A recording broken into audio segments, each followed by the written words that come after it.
Perfect. Hi, Mario, Sherry, and Alex. Thank you so much for being here today and for being part of this week's symposium premiere. I'm really looking forward to speaking with you about it.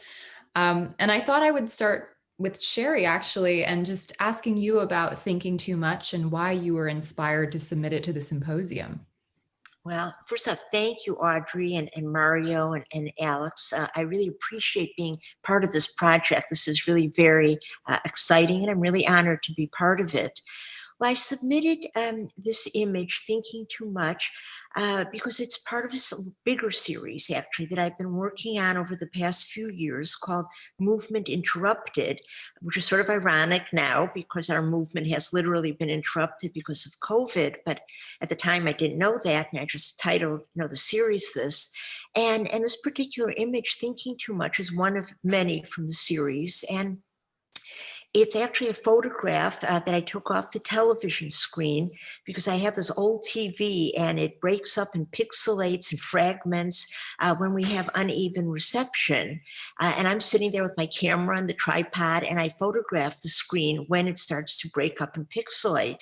And so then I started thinking, well, why am I so interested in these images? And I found that, I'm relating it to myself and how I've been feeling over the last few years, that things have been fragmenting and disintegrating and sort of breaking up in many ways, politically, socially, economically, environmentally, and so on.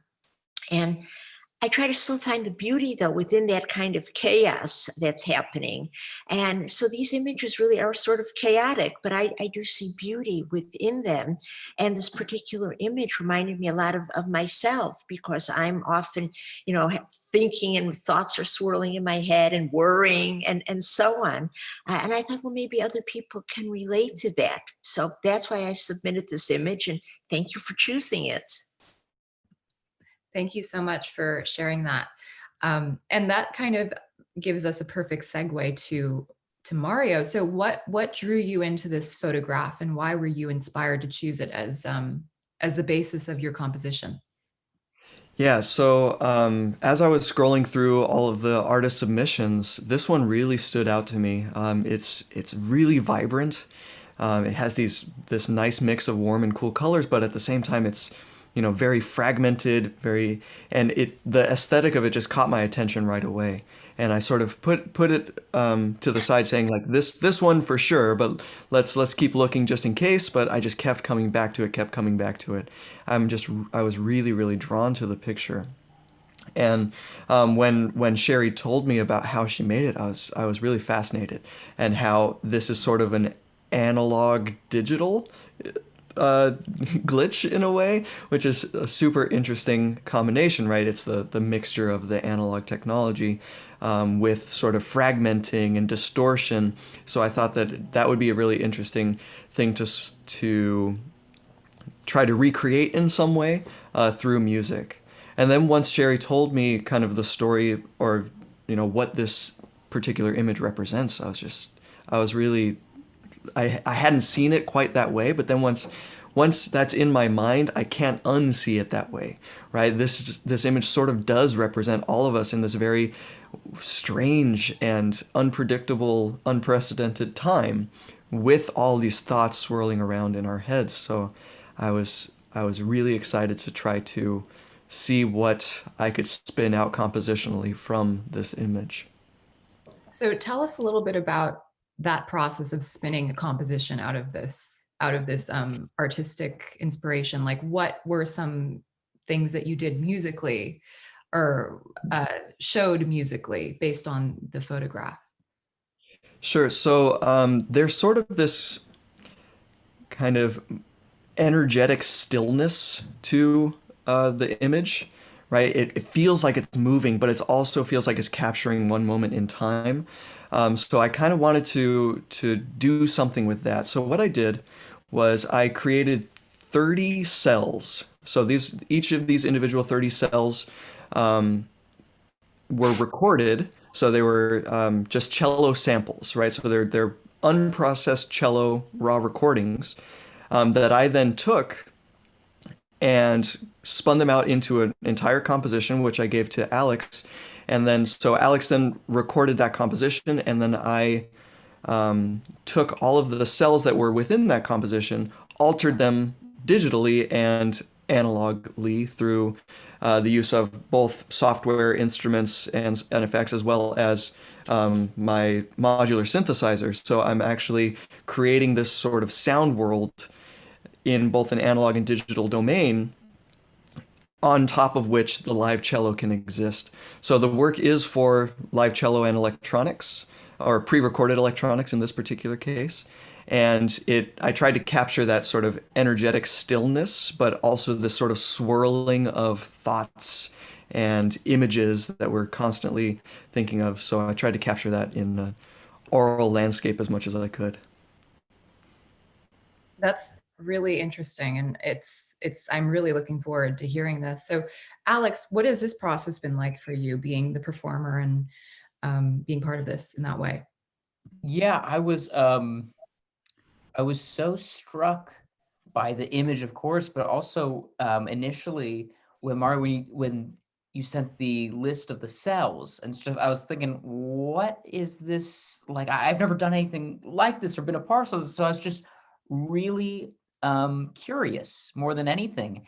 And then I recorded the solo part to there's a clear like click indication of what to follow when and when, but I didn't know what the piece was going to sound like until until it all kind of got married together. And just when I first heard that experience, I wish there was like a GoPro cam on my face when like my eyes lit up like Christmas morning or something. Like it was just, oh my, this cacophony of, is exactly as you say, of just like stillness, but motion too. And you don't really know, or I felt like listening, I don't know where the sound is coming. Like, is that me or is that like, what's what? And the effect is so special and unusual. It's so cool. And I was just blown away. I was floored last night. I listened at 2 a.m. and I was just like, oh my goodness, this is incredible. So yeah, it's just a joy for me to be involved. Well, I can't wait to hear it. And this sounds really unique, and one of the most sort of layered symposium premieres in the way that Sherry's work is based on these glitches, and how, Mario, you captured that both musically and through your use of electronics. So I'm really, really looking forward to this. So Alex, were you finding parallels between the music that you heard and the photograph? Like, what is that like for you as someone who is observing this process? Yeah, I think my initial, when I was practicing just the solo part, I was thinking to myself, to be honest, I was like, gosh, this sounds so minimalist. Like, I wonder how this is going to read. And then, because I was thinking, and then when it, of course, came together, I went, oh my goodness, I was just one piece of the whole mass composite effect here. But what's so striking is how the repetition, and I think that relates to the image a little bit of with the glitchiness, the repetition of glitches and when they occur, when they don't. And it's hard to put into words, but I think that repetition somehow reminds me of the image very much. Well, Can I just add to that here really quickly? So Alex actually jumped on something that was very much a part of the compositional process. Like when you're looking at the image, there's very specific kind of bands of glitch that happen through it that feel very constant, right? If I'm looking at the image right now, and like it feels very almost planned out in a way. But then there's a bunch of things more vertically that aren't as planned out. So when you listen to the piece, you'll hear things that do definitely sound, very much metered and in time, and then you hear things that aren't, that are, more random in sorts of ways, that are just swirling around. So it is harder to like keep your sense of tempo in this sort of piece, which is why Alex had to record this to a click track in order to maintain that energy throughout. So yeah, I got that particular inspiration from Sherry's image.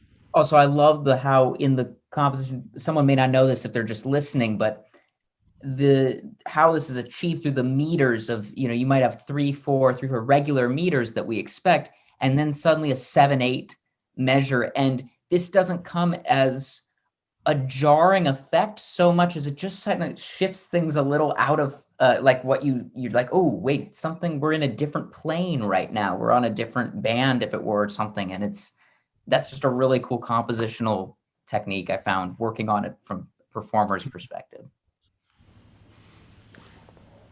Well, thank you both for sharing all of that. I'm, again, just really, really excited to hear this and see how it fits with the image. And yeah, so one more question for Mario. So the samples, the cello samples, these 30 cells, was there a reason for the 30 cells? Was it based on the image or in some way, or did you just choose that as a starting point? I was just kind of sketching out little ideas, just like little sounds that I thought would make really interesting textures. So I made 3 different lists of sounds. One that was textural, one that was percussive, and then one that was more either melodic or droning. So I could then take those particular things, like the texture I can repeat, right? Maybe it's just like a series of 16th notes, ducka, ducka, ducka, ducka, ducka, ducka, and it can repeat, it can stretch, it can swirl around. The drones form more of a landscape on which everything, or like a foundation on which everything else sits. And then the percussion, of course, creates groove. So there's, I didn't want to make too many things to have to juggle, right? I could have taken every single measure of this piece that I wrote and made it into a cell, but I wanted to limit my palette to just 30 colors instead of 60 or whatever, and see what I could make from that. So yeah, these specific cells, I actually wrote the cells first. And then I said, okay, so I really like the sound of this cell. How can I incorporate it into the composition of the piece? And somehow I managed to make sense of it all. I was sort of thinking about the piece, of course, as I was writing the cells. But when I was forming Alex's part, I had to think, well, how can I make this cell that I really like fit, right? Because it feels so different than everything else. So I had to kind of shift things around, but still make it sound cohesive, which was a challenge, but a fun one. May I add something, Audrey? Of course, yes. Well, I am musically challenged. And so just hearing all of you talking about this and hearing how complex it is, I never imagined. I'm really just blown away hearing how complicated it is to put something like this together, because I can't even hum. I can't carry a tune. I play no instrument. So I am fascinated and blown away. So thank you. Thank you for all your hard work, all of you. Can't wait to hear it. Thank you for such an amazing image, Sherry. I really, really love this piece. Oh, thank you, Mario. Thank you. Well, I think this is a really special thing, because it's a way to bring in people who aren't like yourself, Sherry, who you say you're not musical, but you become part of the musical process in this way, and vice versa.